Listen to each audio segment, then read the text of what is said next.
আজকের সকালটা একটু অন্যরকম অন্য দিনের চেয়ে। তাই সকাল সকাল উঠে আগে পুজোটা করে নিলাম আর তারপরে রেডি হয়ে বেরিয়ে পড়লাম বিধাননগর হসপিটালের দিকে। সেই কারণেই বললাম আজকে সকালটা একটু অন্যরকম।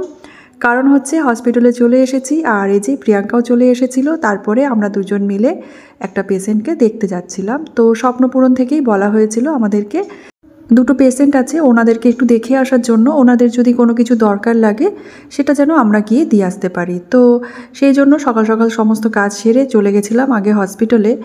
আর এনাদের সাথে কথা বলে আর এনাদের অবস্থা দেখে এতটাই মনটা খারাপ হয়ে গেছে যে কি বলবো।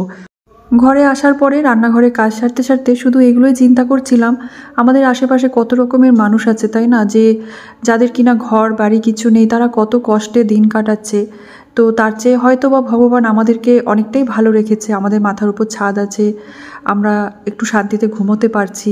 তবুও কিন্তু দেখুন আমাদের মতো মানুষদের কারোর মনে শান্তি নেই, সবার মনে হয় যেন আরও একটু ভালো থাকলে ভালো হতো। তো এই মানুষগুলোকে দেখে আসার পরে মনে হচ্ছে আমাদেরকে ঈশ্বর অনেক ভালো রেখেছেন। আমরা হেঁটে চলে বেড়াচ্ছি, আমরা একটা সুস্থ শরীর পেয়েছি আর মাথার উপরে ছাদ পেয়েছি। আর কি চাই তাই না? একটা সুস্থ শরীর কিন্তু থাকলে মানুষের আর কিছুই দরকার পড়ে না। যাই হোক, কথা বলতে বলতে অনেকটা রান্না কাজ এগিয়ে ফেলেছি। একটু বেতের শাক এনেছে, তো এই বেতের শাকটা বেছে ভালো করে ধুয়ে নিলাম। আর এবারে শাকটা একটু বেগুন দিয়ে ভাজা করব। আর এদিকে ভাত তো বসিয়েই দিয়েছি, চিকেনটাও ভালো করে ধুয়ে নিয়েছি। আর প্রথমে শাক ভাজাটা করে নেব, এর জন্য বেগুনটা কেটে নিচ্ছি। বেশ অনেকটাই বেলা হয়ে গেছে, প্রতিদিন তো আমার সকালেই রান্না বান্না সব কিছু হয়ে যায়।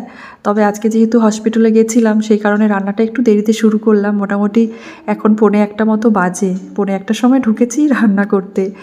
যদিও সকালবেলায় দিয়া ওর বাবা টিফিনটা প্যাক করে দিয়েছিল, চিকেন এনেছিল ওর বাবা, তো সেখান থেকে কয়েক পিস চিকেন ওর বাবাকে একটু কুকারে এমনি চিকেনটা কষা মতো করে দিয়েছিল আর কয়েকটা রুটি করে ওর বাবা টিফিনটাও প্যাক করে দিয়েছিল। আর ও ব্রেকফাস্টটাও দিয়া আজকে বানিয়ে নিয়েছিল, ও নিজে খেয়েছে। আমি যদিও যাওয়ার সময় কিছু খেয়ে যাইনি, আমি পুজোটা করেই বেরিয়ে গেছিলাম।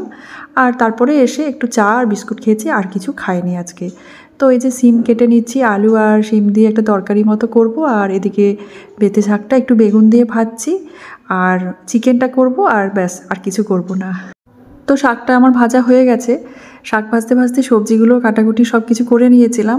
এবারে শিম আলুর তরকারিটা আগে করে নেব।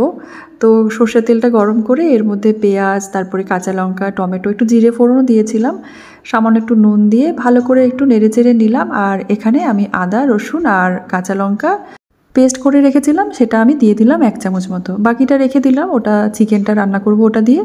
সমস্ত গুঁড়ো মশলাগুলোও দিয়ে দিলাম, প্রতিদিনের যে গুঁড়ো মশলাগুলো দিয়ে থাকি, জিরে গুঁড়ো, ধনে গুঁড়ো, এইসব।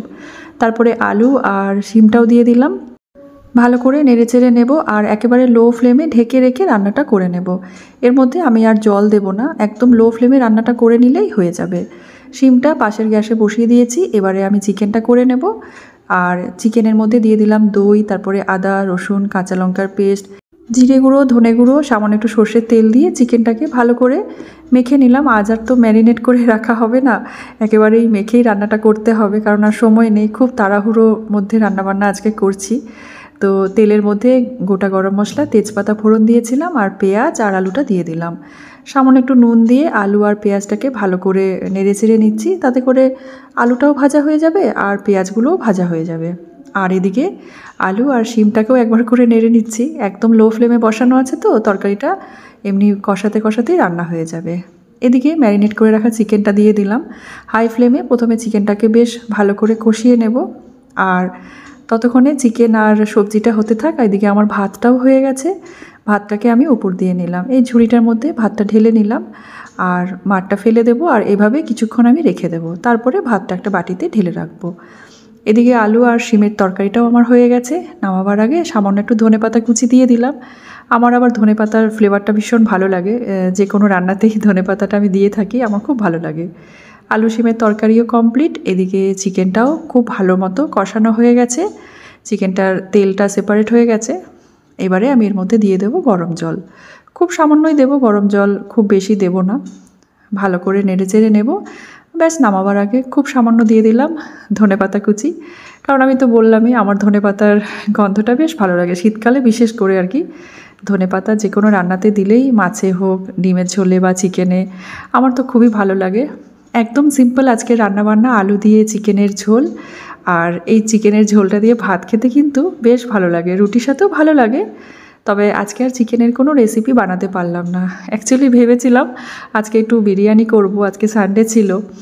তো দিয়া দিশা বেশ কিছুদিন ধরে চিকেন বিরিয়ানিটা খেতে চাইছে, তো আজ তো আর হলো না। আজকে আমি মনে করলাম যে না, ওই কাজটাই করে আসি।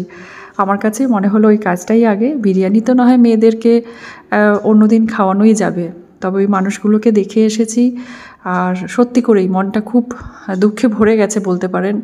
তো বেশি কিছু তো করতে পারলাম না, হয়তো গিয়ে ওনাদের সাথে দুটো কথাই বলে আসতে পেরেছি। তো কিছু খাবার দেওয়ারও ইচ্ছা ছিল, তো ওনারা খেতে চাইছিলেন না, দুজনারই খুবই খারাপ কন্ডিশন দেখে এসেছি। যাই হোক, ঘরে আসার পরে আমি দিয়া দিশার সাথেও এই ব্যাপারটা আলোচনা করছিলাম যে যে কোনো পরিস্থিতিতেই সবসময় হাসি খুশি থাকার চেষ্টা করবি তোরাও। আমি যেটা করি, আমাকে ঈশ্বর যেভাবে যে পরিস্থিতিতে রেখেছে আমি সবসময় সেই পরিস্থিতিতেই হ্যাপি থাকি। আমাকে কোনো রকম দুঃখ কষ্ট এসেও কিন্তু ভাঙতে পারে না। আমি মনে করি আমি এতটাই আমার মনের জোর আর কি, আমি যে কোনো পরিস্থিতিতেই আমি সবসময় হাসি খুশি থাকি আর যে কোনো পরিস্থিতিতেই আমি পজিটিভ থাকি। দিয়া দিশাকে সঙ্গে নিয়ে লাঞ্চটা সেরে নিচ্ছি। চলুন এবার তাহলে আজকের ব্লগটাও এখানে শেষ করি। আজকের ভিডিওটা আপনাদের কেমন লাগলো অবশ্যই কিন্তু একটা কমেন্ট করে জানাবেন। আমি আপনাদের পজিটিভ কমেন্টের অপেক্ষায় রইলাম। আপনারা সবাই খুব ভালো থাকবেন, সুস্থ থাকবেন। ধন্যবাদ।